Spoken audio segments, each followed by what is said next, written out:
I'm going to show you how to make a couple different ice creams that are actually good for you. So you can eat it, you're going to feel awesome, it's going to be good for your body, and it's going to charge you up with all the nutrient density that you need.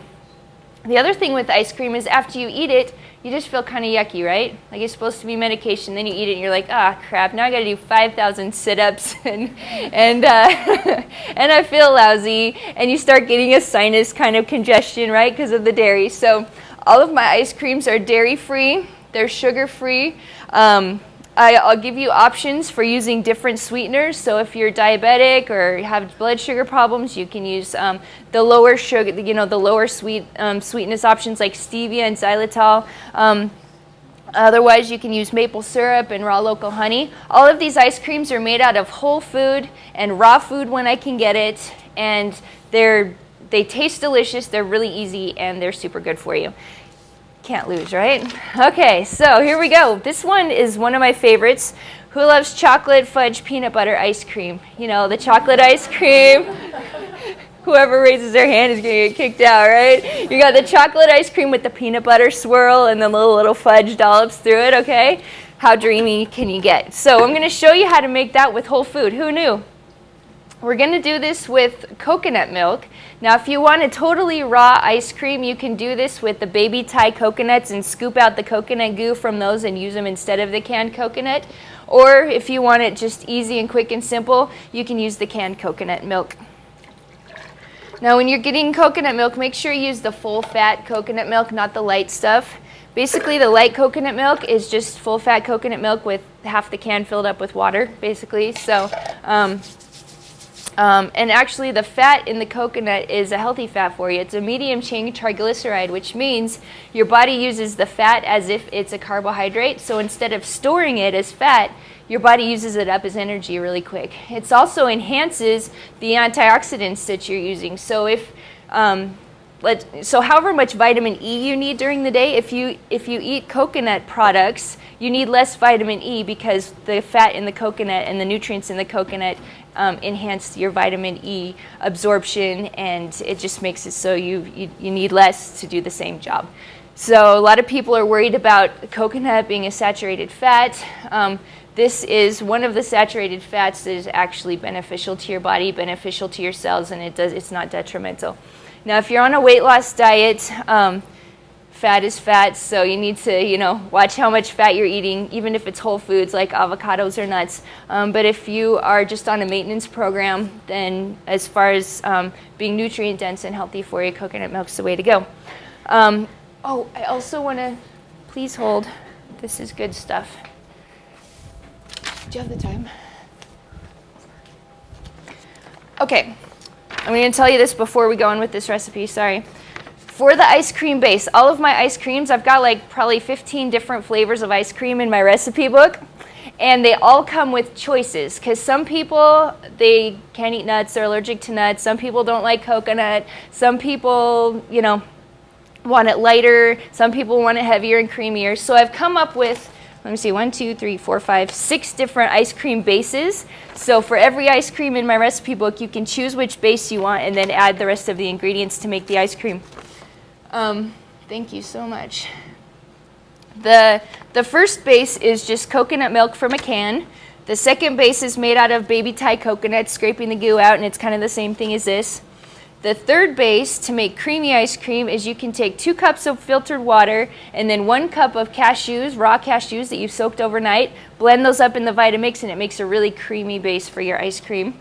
You can also use homemade yogurt. Now, in previous classes, I've showed you how to make yogurt out of coconut milk and out of nut milk, so you don't have to use dairy to make yogurt, but you can culture pretty much any kind of liquid you want and make it into a probiotic-rich yogurt. And I've got the recipes for how to make yogurt in this cookbook and in past cookbooks. Some people have asked me about my yogurt recipe because when you make your own yogurt, it kind of turns out a little bit runny. The ones in the store are nice and thick and you can scoop them up, but that's because they have lots of emulsifiers and thickeners and chemicals in there to make it do that. So I've had a lot of people say, oh, I like your yogurt and I like the way it tastes and I like that it's homemade, but it's not thick. And I came up with a genius plan. I've been working on this for months because I've had lots of people asking me, what do I do to make my yogurt thick? I found this, it's called Pomona's Universal Pectin, and it's pectin made out of grapefruit skins. And this is just the stuff you make jam out of. So when you're making jam, you put in the fruit and the sugar and the pectin, and this thickens it up. And I found, I've tested out a whole bunch of different kinds of pectin and a whole bunch of different kinds of thickener, and this works the best. So in my recipe book, I've got the directions how to make your yogurt thick with this kind of pectin, and it turns out nice and creamy, and it's the perfect consistency. And I've been testing this, like I said, for months, and I finally perfected it. So there's that for the yogurt. You can also do some puddings. So I've got recipes for chocolate pudding and vanilla pudding, and you can just use that as the base of your ice cream and then freeze the pudding, and it makes for a really nice thick ice cream. So you've got options. Pick a base. We're going to use the coconut milk today, and then you add your flavors to it to make your ice cream. All right, so coconut milk, and then we're going to do a little bit of trying to figure out which plate is which. Okay, so we're going to do some sweetener. You can do honey or maple syrup or raw agave. Or if you're on a low sugar diet, you can use like a little bit of xylitol with some stevia added to it. You can also do the thing where you do half the sweetener and then half stevia if you'd like. Then we've got some vanilla and some salt. And let's see, coconut oil, my recipes. Okay, and so when you use coconut oil in your ice cream, this is raw coconut oil that's just been melted with tap water. It makes your ice cream really nice and creamy. And then we've got some cocoa powder. Okay,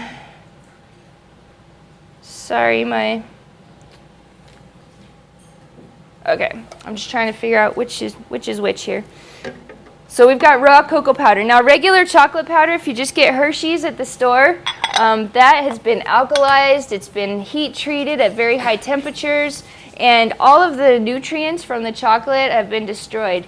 If you get raw cocoa powder that hasn't been heated and it hasn't been processed, it's one of the most nutrient-dense foods you can eat. It's got more magnesium than spinach, it's got more calcium in there, it's got a lot of super nutrients in there, and it's also got some properties in there that help to relax you, and it's a bit of an aphrodisiac, some people say. And so raw cocoa powder, if you're using raw cocoa powder, you can eat chocolate without having to feel guilty about it, okay?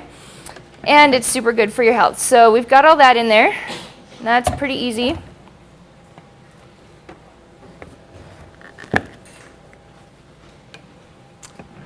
If you don't want to put the coconut oil in there, you can also put a half of an avocado in there, a ripe avocado. You won't even notice the flavor, but it makes a really creamy consistency. So when you're choosing which fat to use, if you don't want to use the oil and you'd rather use a whole food instead of the oil, you can put a half of an avocado in there.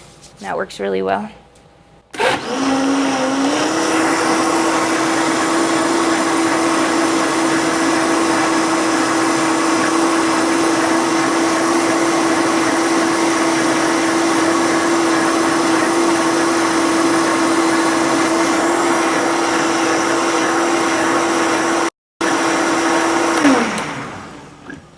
That's it. That's how you make your ice cream. Now, this is the ice cream maker I use, and I totally love it. I remember growing up, and we had, you know, those ice cream makers where you had to turn the thing, and you put the ice and the salt in, and then you're turning all day. Okay, those were such a pain.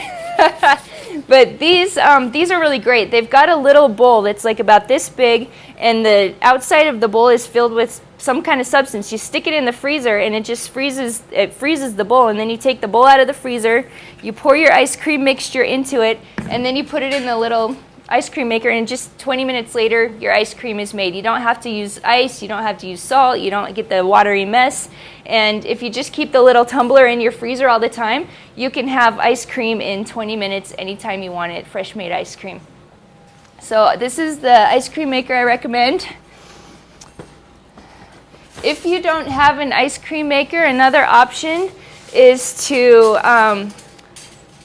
freeze the ice cream mix in ice cube trays, and then when you're done with it, you just put it into You put it back in the blender after the ice cubes are frozen of ice cream, and then you blend it back up again, and it turns it like into a soft serve ice cream if you don't have an ice cream maker. Now what I do at my house is I make like 5 or 6 different kinds of ice cream at a time, and then we just have ice cream in the freezer all the time. I find that in order to eat healthy, I need stuff there, okay? If I come home and I'm hungry, or if I need a snack, or if I need some emotional eating food, I can't wait for 45 minutes to make it. I need it right now, okay? And so one of my best strategies for eating healthy is just to have things available. And so if I make ice cream and have it in the freezer, or I can take the ice cream mix and pour it into popsicle makers and have like fudge pops or something, and if I have that there, when it comes time and I need something and I need it now, it's there, and I don't have to make an unhealthy choice because I planned ahead a little bit. So I totally recommend just making a bunch of desserts, keeping them in your freezer, and then you're way less likely to eat something that you're going to be sorry about later. Okay, so there's the ice cream. All you do is pour that into your ice cream maker, and voila, you've got chocolate ice cream. Did you taste it yet? How fantastic is that? Did you love it?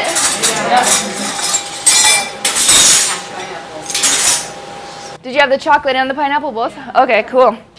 Okay, so here's how to make the fudge swirl. We're just going to do this real quick, or the peanut butter swirl. All we've got is peanut butter. Now remember, you've got to read your labels. The label has got to say peanuts, salt, and that's it. If it says anything else on the label, then you're getting a bunch of additives you don't need. With peanuts, they're highly allergenic. So if you can't have peanuts, you can also use almond butter or some other kind of nut butter. That's just a little bit of maple syrup. Again, you can choose which sweetener you want to use for that. And a little bit of salt and some vanilla. Is this it? Yep, this is it. Okay, a little bit of vanilla, and all you do is give it, well, I probably don't even need to use this. That's probably extreme. Let's use a spoon.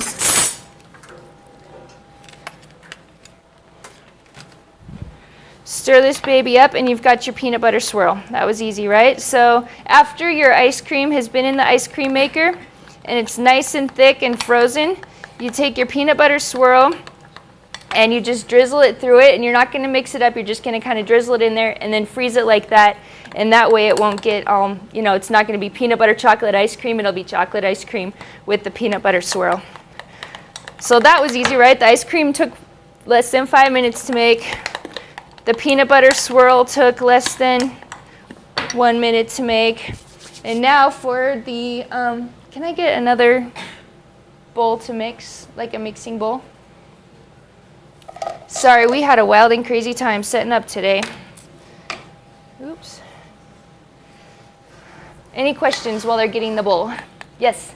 I made the chocolate ice cream, but I dumped coconut oil in it, but it made it really hard when I stuck it in the freezer because of the coconut oil was doing. Is there a way? So coconut oil is liquid at 76 degrees. 77 degrees and cold, or 76 degrees and colder, it's solid. 76 degrees and above, it's liquid. So it will firm things up. If you don't want it so hard, you can either just like give it 10 minutes, like take it out of the freezer 10 minutes ahead of time and just let it warm up a little bit, or you can use the avocado instead of the coconut oil. If you just want it extra low fat and you don't want to put it in at all, it still turns out fine without the coconut oil. It just, the coconut oil just gives it a little bit more of a creamy texture. And I like the nutritional properties of coconut oil, so that's why I put it in there. But you can leave it out or exchange it for avocados.